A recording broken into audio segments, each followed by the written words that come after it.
Hello, everyone, and welcome back to Map Making 101. My name is John. I am one of the community managers here on the team, and we're taking another look at the World Builder and Company of Heroes 3, and I am joined, of course, with our instructor, Will. Hello, folks. Welcome back. So, Will, it looks like this map is way prettier than when we last left it. So can you tell us about some of the stuff that you've done in between sessions, and maybe you can jump into what we're going to be covering today? Yeah, sounds good. Yeah, so in the meantime, between episodes, I have done an art pass. For reference, this is what we'd probably refer to as a V2 art pass. So it has a mix of ground textures or tiles that we covered in the last session. We have some splats, we have splines. But beyond that, we haven't gone into the more advanced techniques, which is what we'll cover today. Right. So V2 as in version 2 and not Version the 2. rocket. That's it. So our artists would do at least one more pass on their maps. So just to give you an idea of the quality standards that we work towards, even though this has taken me probably about a week's worth of work to do, there's still way more that can be done to it.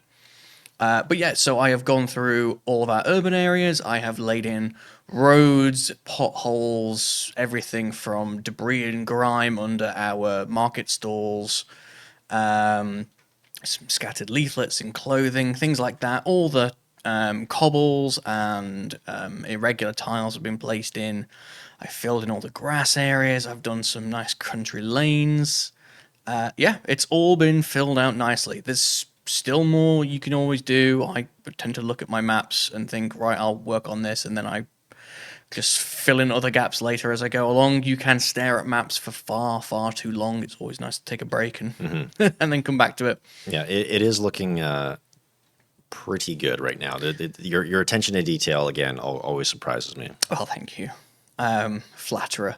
I've also skipped a few steps, not that I don't intend to cover them. So you'll notice that there is a river that's been added.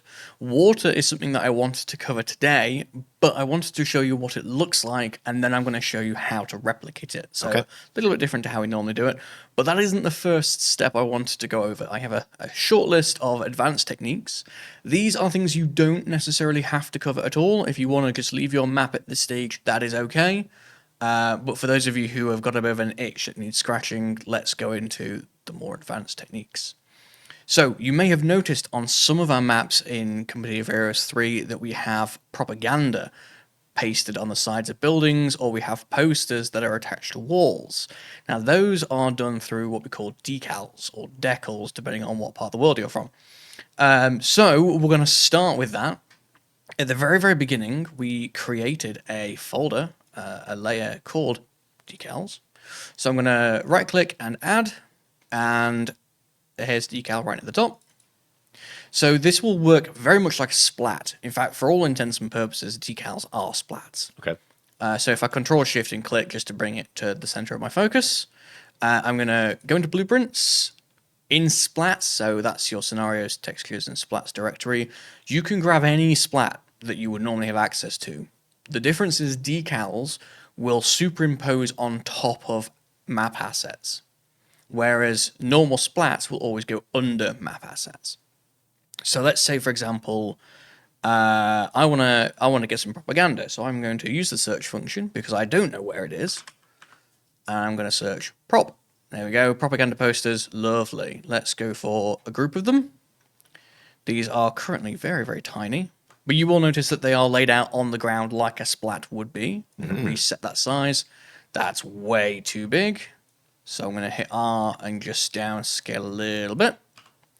It looks like they're also upside down, even though you can barely read them. Yeah, and I usually don't see too much propaganda just out on the street like that. Well, partisan movements and things like that, just, yeah. But right, so the difference with decals are you can also change where they are in 3 dimensions. So at the moment, it's on the ground. If I move it over a ground asset, you'll see like this curb. It's staying on top of the Right. asset. So Okay. you can do this with ground text, because if you've got craters, for example, you can use decals instead, and it will go on top of map assets. I want mine on this wall. So I'm going to use my E key, and I can change the rotation of it. Now, this does look a little funky, but as long as you stick to quite strict angles, so I've just moved my 90 degrees, for example, and then I can use my H key. If I have to select again, a Q, there we go, it resets. My H key allows me to move this up and down. And hey presto, I have now got them on the wall. I might just resize them slightly, so the R key just to change the scale a little bit. And back to the Q key to reset the height. And then H. It can be very finicky, so don't think that it's just you when this happens. It is a pretty finicky tool. And then, there we go. That's a little propaganda poster detail. Let's go a little bigger. If I copy this now, you'll notice if I move away from the wall, it fades in and out because it's now working on a different plane. I'm going to go back in here and I'm going to grab some graffiti. Let's just grab the main big one. Here we are. Lovely. And I'm going to make it look like some military ruffians have been out on the street at night, ladder up against the building, painted it in, and just like splats, I can go into the color on appearance here, change the alpha levels a little bit, make them a bit more transparent, and job's a good one. Very cool. So you can go and do this basically with any splats you like. If you want to have the appearance of tank shells that have hit a concrete structure but not punched a hole through it, you can use transparent craters to make it look like there's been damage. You could even grab these potholes that we have in the road and use them on rooftops to make it look like they've been hit by mortar shells, things like that. So play around with them. The world is really your oyster. There's so many things you can use.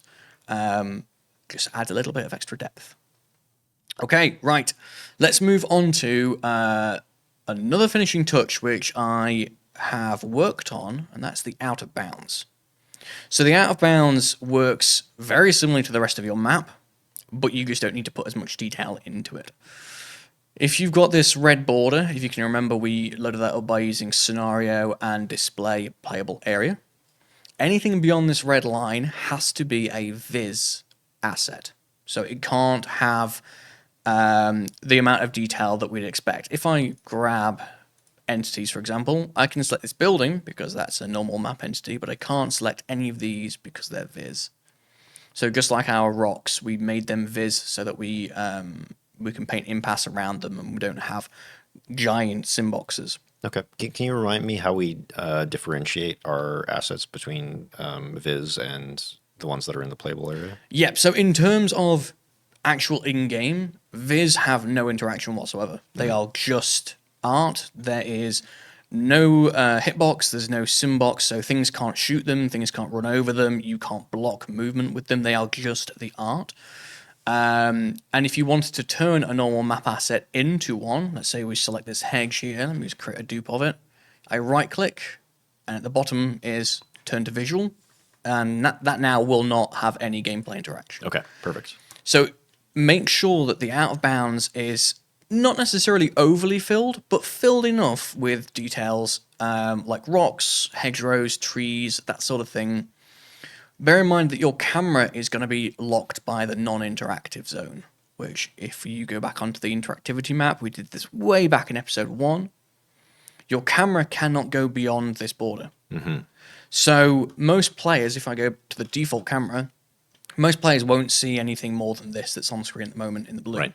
At this angle, however, we'll see a lot more, just because of how the camera angle works. Let's say I'm in the church and I'm pushing my camera right up to the edge, I'll see these rocks. This corner is probably going to see the most. I'll be able to see all of this. So anything that's beyond this blue border is going to be limited visibility anyway. Anything beyond the red border is barely going to get seen. Okay. But it helps to have things, especially if people lower their camera and pan down. And you'll notice that the edge of the map is actually visible. So we're going to deal with that next. So just fill the out of bounds with whatever viz objects you can. Rocks are a really good way of doing it. You can also use terrain like I have. I've added some hills here to help obscure what's beyond. But other than that, I've done very, very minimal texture work. There's no splats or splines here. I've just used my ground tiles. And roads, for example, they continue off into the distance, as does the river, just continues into the distance. But again, it's really not made to be pretty. Most people will never see this. Okay. So, the next step beyond the out of bounds themselves is to add a vista. This is another layer that we've got added here. If you don't have a vista layer, I would recommend adding one for the simple fact that vistas are very, very large viz objects that are easy to accidentally grab. So what we're going to do is add these vistas and then lock them so you can't accidentally touch them. So if we go into vistas and add, it is, I think it's technically a viz. There we go. We have a viz there. We go to blueprints. We're going to go into, I believe it's scenarios. Actually, no, this might be the wrong way of doing it. Let's not do it this way. Let's go the other way because that's less confusing. Let's start with an entity. Just see if they're actually in here. They may be. Environments. We want skies, which isn't here. So that's okay. Let's just drop down a rock or something like that. Let's convert it over to viz. And then this will start as in the directory we want. So we want art environment. Perfect. There's skies. That's what we need. So we have a couple of mission-based ones in the Gela Horizon. We also have Italy Coast, Italy Mountain, and North Africa. I'm going to go for Italy Mountain for mine. And I'm going to go for just Horizon number 1. You'll notice there's nothing on screen because these things are huge. There it is, all the way over there. Okay. If you still had your settings that we talked about a few episodes back to improve the performance, if you can recall, it was under Tools, Settings, Scenario Settings, and we had added a buffer zone. Where was it? I may have already gone past it. Here it was, the far clipping plane on camera. If you made that a very, very small number, like 300, you may not even be able to see the vista. So for this task, you will have to increase this clipping plane. I've bumped mine to 2000 so I can see way off in the distance. But yeah, this vista is huge. It's very, very low quality by comparison to our normal assets because this is only intended to be right at the very back. It's also hugely overscaled. So what I'm going to do is reduce it in size using the scale, so the R key. I'm going to actually maybe pull it out a little bit further. But the important thing with this is to test it from a low camera. So if it's low like that, these mountains actually look quite low. They could probably do with being a bit higher, maybe even a little further away. So let's increase the size slightly. Let's adjust their height. Let's go back in here. Lovely. That looks great. That looks fine. So from here, like, I can't see underneath these mountains. That's perfect. All of this visual trickery is like really blowing my mind. Oh, yeah. Yeah, Like, yeah. it's not even touching. So I'm going to create another one over there, and then let's create a third over here. Right, okay. But because, as I mentioned, these things are huge, and their bounding box is all this size. It covers half my map just having one of these selected. Basically, as soon as you do any bounding selection, so if, for example, I want to grab this fuel point, but by bound boxing, I'm going to grab the vistas. Ah, okay, so you need to be careful here. So once you've got them in place, lock the whole layer. Okay. Just click on that box, it'll create a lock on it, and I cannot select them separately without going into the layer and unlocking first. Okay. So that's my little tip of the day. Right, so that is our vistas done. It's already looking nicer. Bear in mind as well, the color saturation might not be to your liking, but when you're in the gameplay camera, this is all in a fog of war, so this will be quite grayscale by comparison. So if it doesn't match the color scheme of your map, doesn't matter. Don't worry about it. Is there anything else that we need to do to make those mountains look better, or do you think like the fog of war kind of handles what we need? The fog of war will obscure them. It's absolutely fine. There's a variety. You can go through and look for ones that you like, but just for the purposes of this, that's a nice, easy fill for the outdoor space. Okay. But yeah, experiment as you wish and see which ones suit your map the way you want it. Right. So now we're on to FX markers. You may have noticed these little pink circles here. You have to actually have a setting turned on to be able to see these. In scenario, they're called display action markers, so make sure that's turned on first of all. You'll also need to click this action marker selection so you can pick them up. Action markers are essentially FX. They are single cases of looping FX. So this water splash is a great example of one. This will play indefinitely the entire time that you're on this map. But you can use this to create trails of smoke or blowing paper. And that's actually exactly what I'm going to do. I'm going to go over to our city here. We've got some paper that's been dropped out of a suitcase, propaganda or whatever it is. So in your FX layer, right click, hit add. We're going to add an action marker. And then similar to splats and splines, we need to add an extra thing to this action marker. So right click again, go on to add. And what we're looking for is an FX attach. There's a lot of things in there that you don't need to worry about. FX attach is basically the only one that you will need for making just basic maps. It'll bring up this set of properties, which also for the most part don't matter. The only thing that does is the FX entry here. So hit those three dots and it will take you to data, art, and FX. If we go into textures, there's a wide variety here. We've got things like liquid from splashes, we've got debris, we've got sparks, we've got weapons. I'm going to just search for something in mind. Am I in the wrong one? I think I am in the wrong one. Yep, I am. I was in the wrong one. It's in particle systems instead. I'm going to search for paper, and then we have blowing papers swirling. And then as long as the playback is turned on, I will see this FX playing in real time. Okay. If you can't remember where that is, in view, playback is here. You can turn this on or off depending on what performance you want. Having it turned off will make things run a little smoother. But I always like to check my effects are working as intended. So that's a nice just additional layer that you can add. You could add things like a small base of fire with a smoke trail to put inside barrels. So it looks like some soldiers have been keeping themselves warm. You could add swirls of dust on open roads or in deserts. We even have things like tumbleweeds for our desert maps that will fade in and out. If you've got big open spaces of sand that you want to kind of have something more entertaining or something to draw the eye within. Right, so I would expect to see probably about maybe 20 to 30 different FX markers on a map around this size. So it could be things like blowing leaves out of prominent trees, it could be water splashes on the river, things like blowing paper, a bit of smoke, a bit of fire. You don't want to do too much of these. These are quite intensive for performance. So don't overburden your map with far too much effects.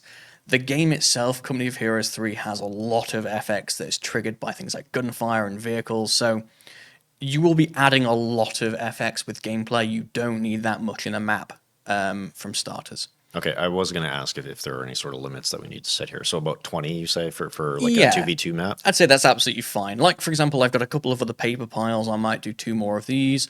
I've got a couple of really nice big trees. Like here, for example, where this tree is, there's not really anything happening behind it, so I might add a leaf blowing one here. In fact, let me see if I can grab that. And I want to, as before, if you've already done one of something, just select it and copy it. There's no need to go through the whole process twice.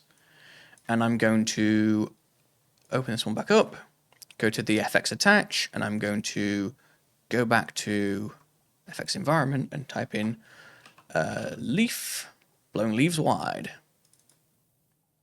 And it will take a little while for the other one to fade out, but there you go, the next one starts fading in.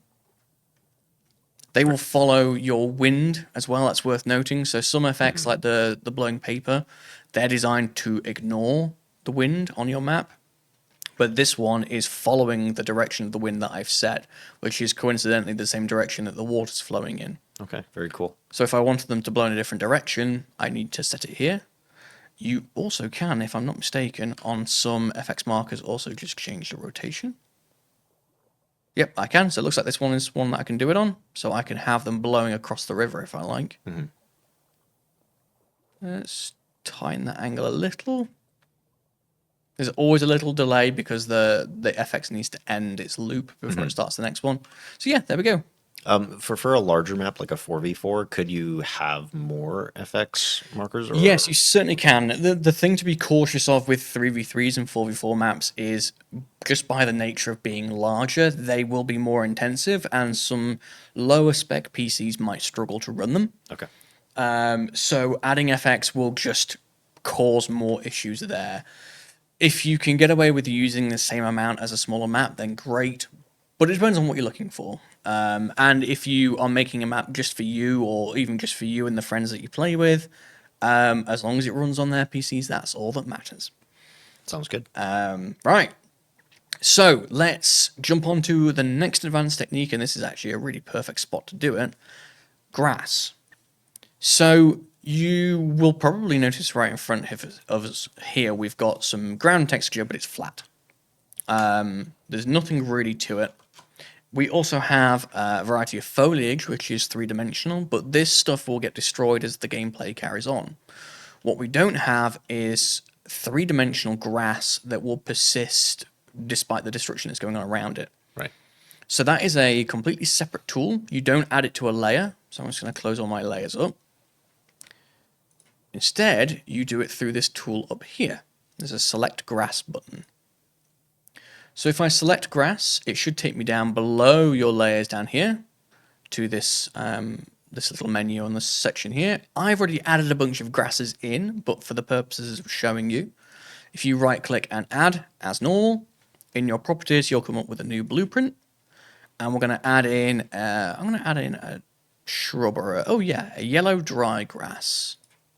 There we go. So this is also a brush tool, the same way that painting your tiles and textures is. So I'm going to choose a grass that I like. Let's start with some thick shrubs. You can set the height. So you can choose essentially when you're painting whether you want them to be very, very tall grasses or very short. Just for the purposes of this, I'm going to keep it at the same height.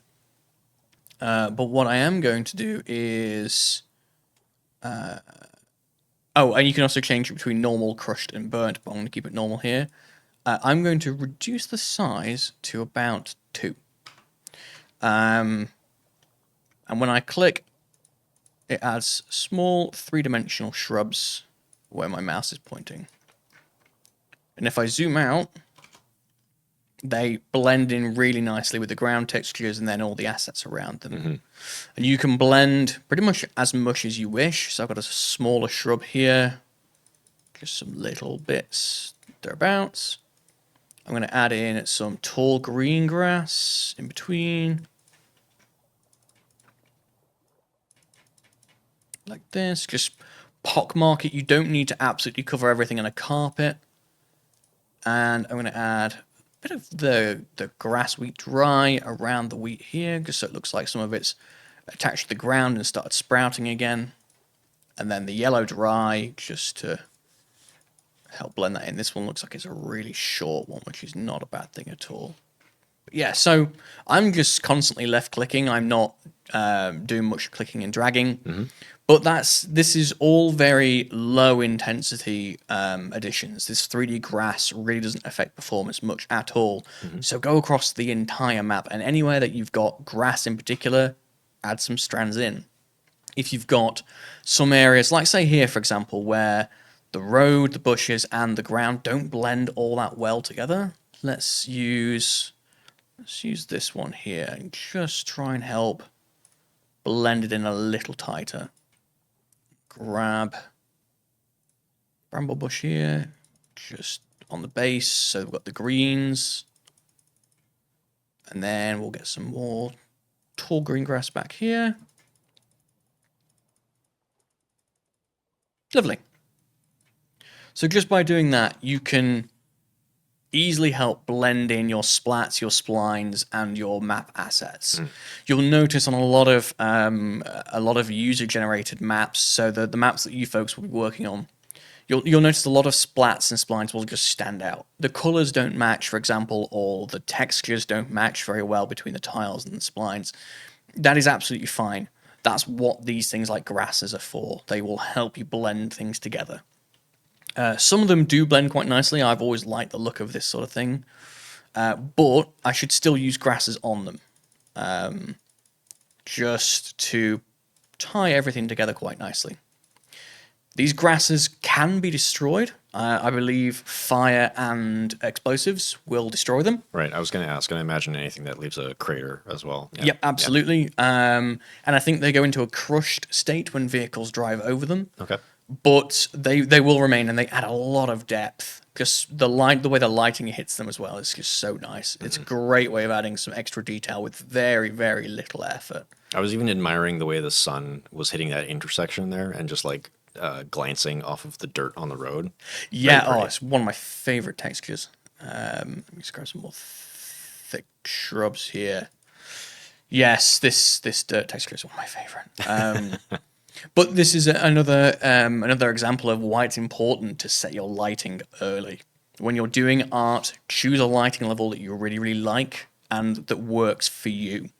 So, for example, something I noticed that I was very pleased with and I want to keep, if I'm looking at this point here, the reflections are more stark towards the victory point. So if I'm capturing down here, my eye is still being drawn towards the more important location. Right. Same obviously goes for here when I'm at the victory point. It draws my eye further up the river towards the road as well. So it's just those little things that catch you. But we'll talk about those little lighting techniques in a little bit. So let's go on to the more complex problem here, which is water. So water, I'm sure, will come up in a lot of maps. People love their bridge maps. And there are two water tools. The first one over here is the water height map. So when you open this tool up, you can right click and you can add a flood marker that will add this thing here. A flood marker will generate a body of water up to this height. Now, because my cursor is currently on the ground here, you're not seeing anything. But let's say I move it here and then raise it up a little bit. Oh boy. My map fills with water. So this is used for filling bodies of water very, very easily. So if you wanted a lake or you have a river that doesn't change height, it's just always the same height, then this is absolutely fine.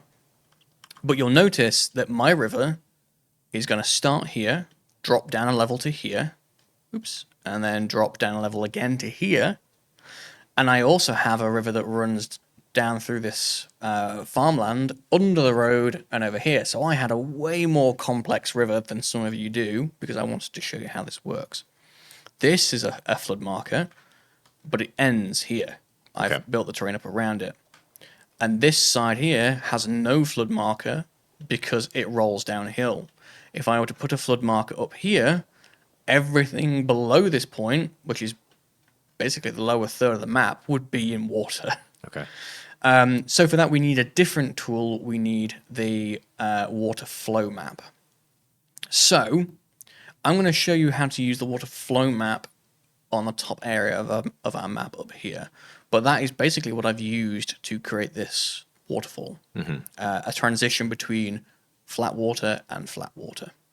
So let's go on up here and let's open up our flow map.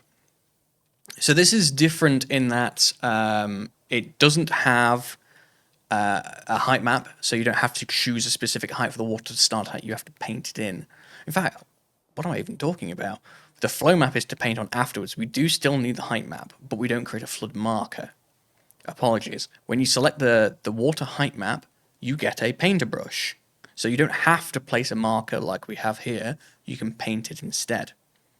But you'll notice my cursor is nowhere near where it's telling me to paint. And that's because it's generating water really, really low down to start with. So if I select this tool and hit additive, you'll notice that the ground underneath is starting to rise up. That's because it's trying to fill everything underneath the ground with water first, and if I keep on doing that, eventually it will poke through. This can be misleading because it's not where my cursor is, and it's quite a mountain. Keep going, keep going, keep going, and The anticipation is killing me. It's just so much water. Oh, and it's hard to find as well once you lose it. There we go. Here it is. It's still there. But for some reason it's not. There it is. It's appeared. So this is obviously far too high for us. This is no good. But we also have a set height brush and we have a dropper tool. So let's do that. Set this brush. Go to sample. I'm going to grab this little bit on the side here. And now our brush has been turned to set. That is the height of our water. And if I paint in here, you'll see it's starting to appear. Still too high. Another weird artifact with this tool as well is it doesn't fill in water unless it fills most of a chunk. So you'll notice it's not filled in this area at all, but it will do if I cover enough. There we go. Okay. You just have to paint more. But like I said, this water's too high. So let's change this height to, let's go for 20.5. Just see how that looks. It's better, but still too high. I don't want it to be all the way up to the sides here.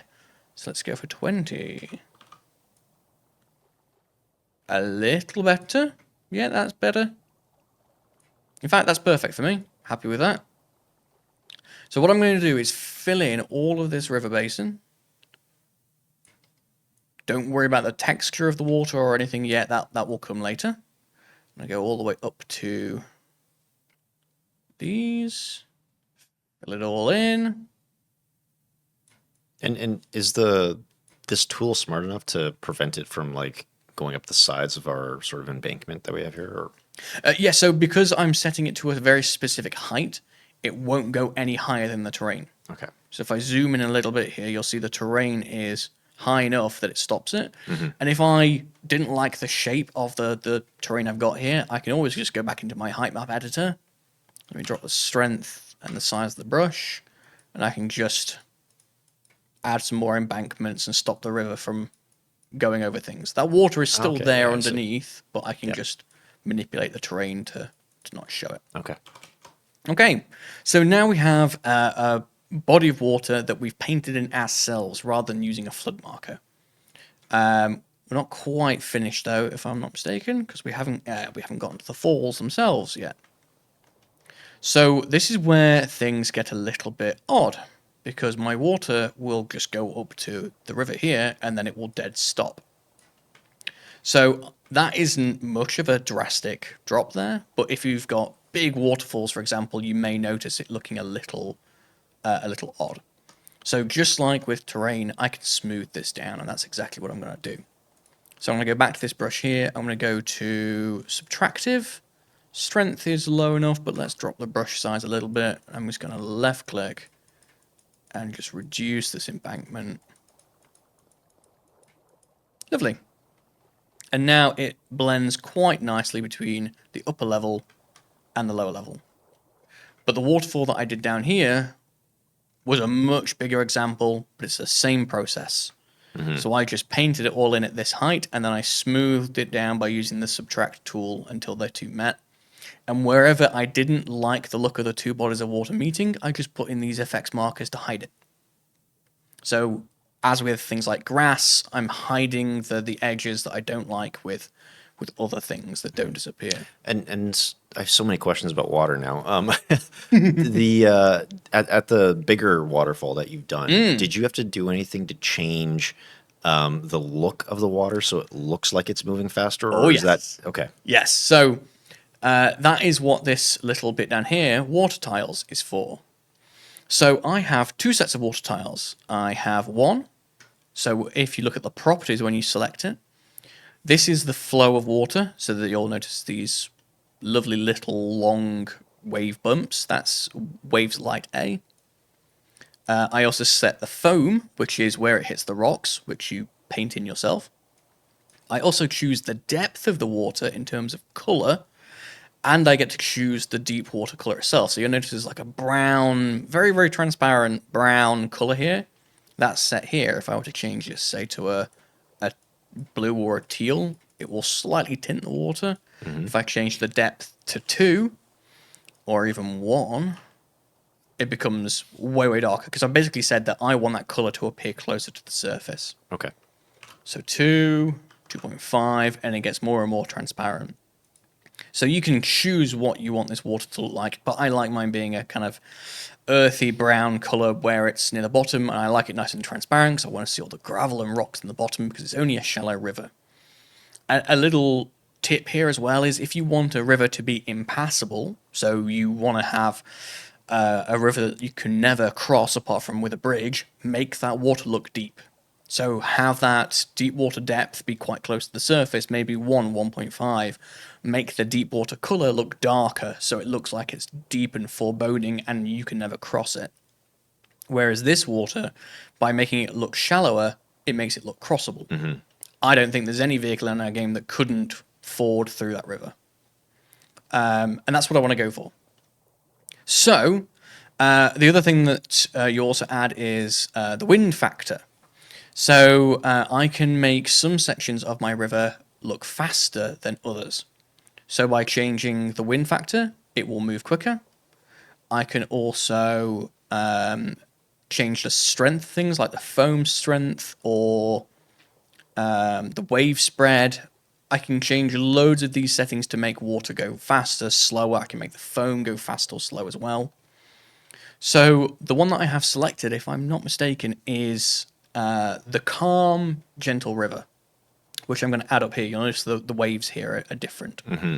So while I've got my flow map turned on, I'm going to paint. Okay, that looks very fun. And because you'll notice that I've got a line coming out of my radius here, which is pointing in a certain direction, that is determined by direction here. If I wanted my river to flow the other way, I can change that. It's just working on degrees. And I pull that way, and it will follow my cursor. Define the laws of nature. Yes. But I liked it where it was. It was definitely going in the right direction. So I'm going to drag and just double check it. Drag onto the bridge. Lovely. Same here. And it now meets up down here. Perfect. So that's the flow. You can also, if you really, really wanted to, you could fine tune. So where it hits the bridge, for example, that's probably a bad example there. Let's go for, is it over here? Yeah. Where it hits this bridge, I could give it a little kink. So it's not going straight, it's being pushed away. But honestly, that's entirely down to you. You can do whatever you want, really. Mm-hmm. Like I could have this estuary just join there at a different angle, and it all very subtly blends together, picks up the light just right. Yeah, it looks great now. So you'll also notice on the paint tool here, I've got the set flow brush. I also have a set foam brush. This is used to paint in the foam, which is this stuff.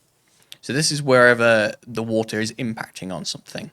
Yeah, because right now it doesn't look as good as the other one that you've done. Exactly, yeah. So I'm going to set it to 0.2 in the same way that I would paint my textures. And I am just going to left click and paint this area. So anywhere that it meets the rocks, I want to paint that in. Maybe a little bit under the bridge as well. Maybe a little bit coming out the culverts here.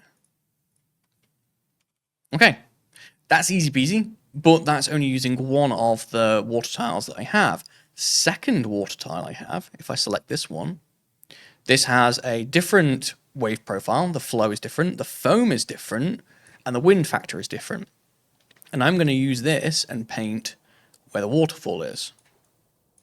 So I'm going to go back onto my flow map again. And I don't appear to actually have it selected. Why don't I have you selected? That's still not right. We are now in uncharted territory where I am discussing tools that I don't know as comfortably. Let's see if I can do it here. Oh, that's why, because I didn't have it selected. I was still on the first one. So it's on the tile itself, on the brush tool, you need to make sure you're selecting the right one. So this is now the correct layer. Here we go. If I paint it here, you'll notice the water is moving faster and the foam is different. So I'm going to actually take those steps back. I'm going to drop my blend. 0.2 again. So as soon as it hits the rocks here, I want it to flow faster. Same down here. Until it splashes at the bottom. Maybe run a little fast. Yeah, there we go. It runs faster, and then it peters out and calms down as you reach the map. Maybe add the intensity around the rocks. So that's using two different water tiles to make water go from slow and calm, fast and aggressive, slow and calm again. But there's some areas where it just doesn't look quite right, like where it hits the rocks here. So I want to go back to my FX markers. I'm going to clone this one, drag it over. I'll show you what it is in a moment, because there's another good example here. So this is another action marker. The FX I've used is in FX Water, and it's called Rock Splash Small. But what I can do, something that I didn't show you before, is I can also change the size of this. So if I'll go to Scale, and I bump it up to 2, I can make bigger splashes. Okay. I could even go ham and give you log flume style splashes. But yeah, so I'm going to grab a couple of these and just pockmark them where there's rocks to splash against. And that should do nicely there. Okay, so as for advanced techniques, I have only one more to talk about. And it's a pertinent one because the way that gameplay interacts with it has recently changed. And that is road speed. So what I'm going to do is go to my terrain modifiers layer that we added in right at the very beginning. I'm going to add a spline. And then within my spline, right click again, I'm going to add a strip component, because our road speed is actually technically a texture. It's a little odd. Okay. So specifically, we're kind of talking about the fact that vehicles will be faster when they're on roads. Yes. That's So right. if I've got a stone or a concrete road, I want vehicles to move faster on it. The point I made before, where gameplay has recently changed it, is we previously had it that vehicles would divert towards roads to get from A to B faster. Whereas now we've gotten rid of that because it was causing vehicles to veer off in directions we didn't want them to go in. What happens now is if your movement orders are on a road, you will get that speed bonus, but vehicles will not go to a road to get there faster, not automatically. Anyway, so it's a texture technically. It's under the gameplay modifiers folder. And in here we have ditches. So a ditch is basically an invisible texture that would add light cover wherever you want it. So let's say, for example, I wanted to have light cover around this embankment here. I could lay my spline out, make it nice and thin. The problem being that these are invisible splines, which is why we keep them in a separate folder. So this layer is to help you keep track of them, because as soon as I deselect off this, I'll never be able to find it again. But this basically means that in gameplay, there is always going to be yellow cover here, if that's what I want. If you've got some really big, dirty embankments and ditches that you want to be part of your gameplay, an example would be on Gazala Landing Ground, one of our 3v3 Africa maps, at the side of the airfield where the sand gives away. We have these ditches there because we want players to have the feeling of being in the protection of an earthy embankment. Right, so besides ditches, we also have road heavy, road light, and trench. Road light doesn't do anything. This was an original concept where we would have road light on dirt roads that would give a very small speed bonus, and road heavy would be for things like your concrete and stone. But eventually we just went for one bonus anyway. We didn't deem it necessary to have more than that. Might So- overcomplicate things. Yeah, so just disregard. Trench is a bit of an interesting one. Trench uses a little bit of gameplay trickery. It convinces infantry that a route is faster than it is. So, in the same way that we were tricking vehicles into using roads because it believed they were faster, it was faster. A trench tricks infantry into believing that their route is going to be faster, even though it isn't. The intention being that if you put this inside a trench, infantry will always favor going through the trench rather than running around the outside of it. So if you want trenches to be a major part of your map, use this gameplay modifier material here to make sure infantry stays safe by sticking to trenches rather than running outside and getting shot. Okay, so that's a way for us to sort of make infantry feel smarter as they're moving around on the map. I Yeah, imagine. and it makes them look smarter for sure, even if we are tricking them. Right, so anyway, we're going to grab Road Heavy, which is the one we want. And I won't do all of this on camera because it's more work than it's worth with the time we have. But all you need to do is make a spline that is the width of the road that you want. There we go. And all you need to do is cover every major road that you want to have the speed bonus. So, for example, I want all of this road section to have the speed bonus because it's a major road. And there we go. That is job done. So any vehicle that goes on this spline, might need to just tighten up the spline a little bit. Yeah, any vehicle that goes on this spline, just add another one here, is going to get the speed bonus. So you can be sparing with these. You can choose not to have them at all. But we use them on all of our maps because we want vehicles to feel different on roads. We want them to have that extra acceleration that you wouldn't otherwise get if you're traveling through, say, a field. Right. So I imagine if you want players to have the sort of expected result, you should probably add this to all of your roads so that. Yes. Yeah. Now, what I would do, because this is a map that clearly has two different themes. It has the rural and it has the urban. I want there to be a distinction between them. So I'm only going to actually add this gameplay modifier to the city roads. Okay. And maybe the road that runs down the bottom here, the major one, and maybe the two up the side here. But I'm not going to add it to any of the very small ones, like the small paths in the fields. They're not worthy of a speed bonus, just the areas that have got major tracks. That's where I want vehicles to have the benefit. If you're aware of the negative cover mechanic in Company of Heroes 1 and 2, you may already be aware, but just in case you're not, that mechanic is now gone from Company of Heroes 3. For some exposition, the negative cover mechanic was that if you stood on a road, you were actually more likely to get killed. So I think it was something like received accuracy was higher. So infantry were more likely to get damaged if they stood out in the open on the roads. Yeah. It was that negative cover that gave you the speed bonus. Whereas we've done away with the gameplay negatives and just kept the benefits. We want vehicles to still be faster without there being a detriment to infantry running onto roads. But yeah, so besides me finishing adding these gameplay splines in and then adding grass, for all intents and purposes, the art and most of the gameplay of the map is done. There are a few more steps I wanted to just quickly run through, very, very quick to wrap up, but basically from that point on, this map is good to go on the workshop. Okay. So, first and foremost is go back to your very first assets, which were your starting positions, and make sure they belong to the correct players.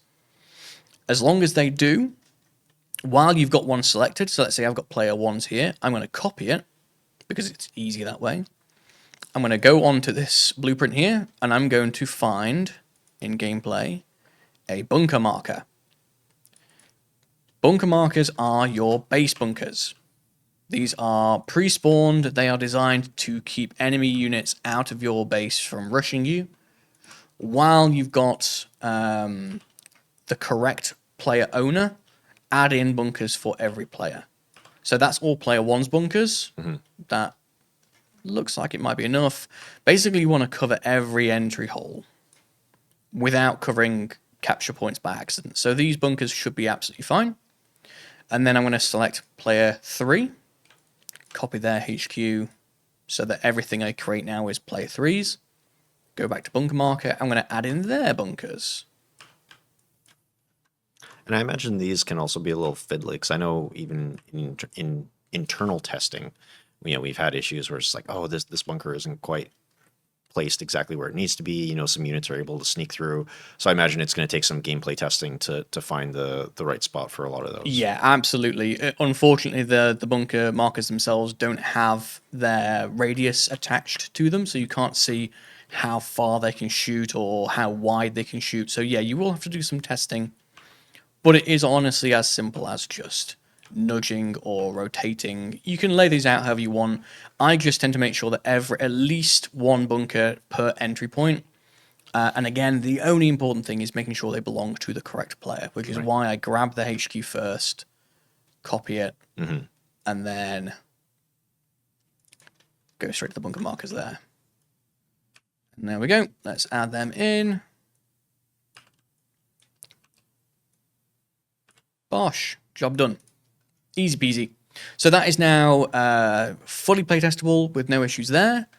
The only other thing that's left is making sure the name is correct. So this is going to be your display name. Ours is going to stay as 101 for now. If you wanted to add a map description, it's under info here. Don't worry about the long description. Ignore that. The description, this is just the short blurb that will appear for anyone who's looking at your map on the Steam Workshop and in the actual scenario selector, also the map selector when you're loading up your own skirmishes. Okay. So be sure to add a little bit of description in there. Relic, we tend to have some historical events that are in here. So if our map is based on a real place or a real event, we'll put a little bit of story in there. There's also the minimap. You may have noticed down here, there's a button that says stylized minimap enabled. Tick it. And what that will do is generate a minimap for you. So it will create a stylized painted minimap. They're not the highest quality. You can certainly go into Photoshop if you have that and spruce them up, but it's way better than nothing. Finally, with gameplay, making sure that your map entry points are not only still where they're supposed to be, they're owned by the correct player and they're accessible. So I want to go and double check mine. This is worth doing after you've done the out of bounds, just to make sure. And to also make sure that they are not out of place, I'm going to go back to my impasse editor from way back at the beginning, select every unit type, and make sure that they aren't blocked. I can get rid of some old stuff now that I have rocks and everything laid in. Just go back over your map and make sure all of your rocks and everything are all fully painted in. If they're not, these rocks will appear on your generated minimap, so it's worth colouring them in. Looks like mine's all clear. My map is looking nice and covered. Lovely. And then one final pass that you can do before you submit to the workshop is checking your pathfinding. So go to Scenario, Overlays, Path Map, and then this shows you all of the accessible areas on your map. So if it's red, you can't access the area. If it's orange or reddy yellow, then that means units are going to struggle to move around this area. Green, blue, and then eventually white means there's no pathfinding problems. Just go over your map with a fine-tooth comb just to make sure there are no areas that are inaccessible. It's very, very easy to accidentally make parts of your map completely blocked off. Some things might not work the way that you intended. You might have buried assets like rocks or trees that you forgot about when you did some height map editing. So just scan your map, make sure everything is as open and accessible as you want it to be. This is also a very useful tool if you're having shallow water like I've done here. This tells me this water is fully passable. There's no red in here at all. Same with over here. The only red is around the rocks that I've put in and the capture points themselves. And then up here, this area is fully impassable because I've painted impasse in. Because I don't want units to get trapped. And that's it. Hey presto, you have made a map. I'm impressed, Will. Start to finish. That was fantastic. Yeah, and not too bad. Did it in decent timing as well. There are going to be some more techniques that I wanted to cover, so we are going to do one more episode with some extra gubbins in there for those of you who want to pursue more time in the editor and learn from what Relic does. But for all intents and purposes, this is how you make a map. Okay. And Will, I know you mentioned earlier that like this is basically good to go, but internally, we would usually hand this off to an artist at this point. How much time would an artist usually take with this map before we get it to like a version 3? They would probably spend another couple of weeks. Okay. But so would gameplay. So from this point on, bearing in mind that I've been mostly working on doing the art and the design of this hasn't been playtested. A very significant amount of time is spent playtesting, iterating. We would move walls and cover, we would replace buildings. Artists would go in and add all the additional details and layers that they wanted to. They would spend far more time with atmospheres, things like that, things that we don't need to worry about so much. For the purposes of you guys getting your own map out there in the wild, this is all you need to worry about. But yeah, at Relic, we spend a lot more time internally fine tuning. Okay. Well, that's great, Will. Again, it's a lot of work for us to do on our own maps. Again, folks, as always, you can check out the video description for links to everything, including the modding knowledge base, which has some really handy guides to get you started. And Will, I imagine when we finally release this video series, we'll probably put this map on the workshop, right? So people can check it out. I don't see why not. Okay, perfect. So, folks, if if you are watching this, I'm sure we'll also have a link to the map itself. But we'll come back for one more episode where Will give us some other tips and tricks. So we will see you folks then.